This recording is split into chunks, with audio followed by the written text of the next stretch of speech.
right, so today we are going to talk about when to start your loan during a purchase. And I know it sounds like really obvious. Of course, you should start your loan right away, but that just rarely happens. So what typically happens, it seems like people are going out and buying properties and they're waiting until they get their offer accepted, and then maybe they kind of start talking to a lender and they're dragging their feet about getting their stuff in because they're not sure they're going to buy the property. They want to do the inspection, they want to do their due diligence and make sure they're buying the property.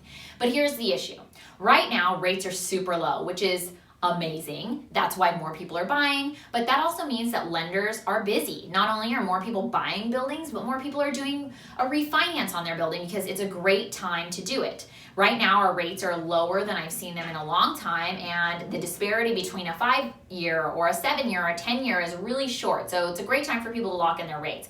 But that being said, it's a competitive market. Brokers are negotiating faster close times on properties. So when we used to be able to close a deal in 30 days if it was a purchase and you had to, nowadays it's getting a lot tougher, if not impossible right now, because lenders are just super backed up, and guess how many other people have emergency situations where they need to close quickly, or they're coming up against their close date and the seller's going to be really upset and they're risking losing the deal. There's so many people in this boat right now. So what you need to do is, while you're looking for a property, before you even are under contract, start thinking about what kind of programs you're going to go on, what kind of loan you're going to get. And then when you submit your offer, you need to start talking to us now, so that way we can get together a financing quote, we can lay out the options, discuss the pros and cons of the programs, and see what's going to be right for you up front. So that way, the second you've got your contract accepted, you should be able to get an LOI within a couple of days and be ready to pull the trigger.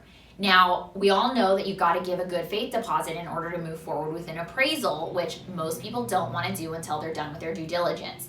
If you can't wait until your due diligence period is up, at least just go forward right after your inspection. If you think you're pretty sure, or even if you're going to counter back on a couple of terms based on your inspection, but you feel fairly confident it's going to get accepted, sign your letter of interest and give your good faith deposit. So that way we're losing as little time as possible and we have as much time as we can to get your loan closed.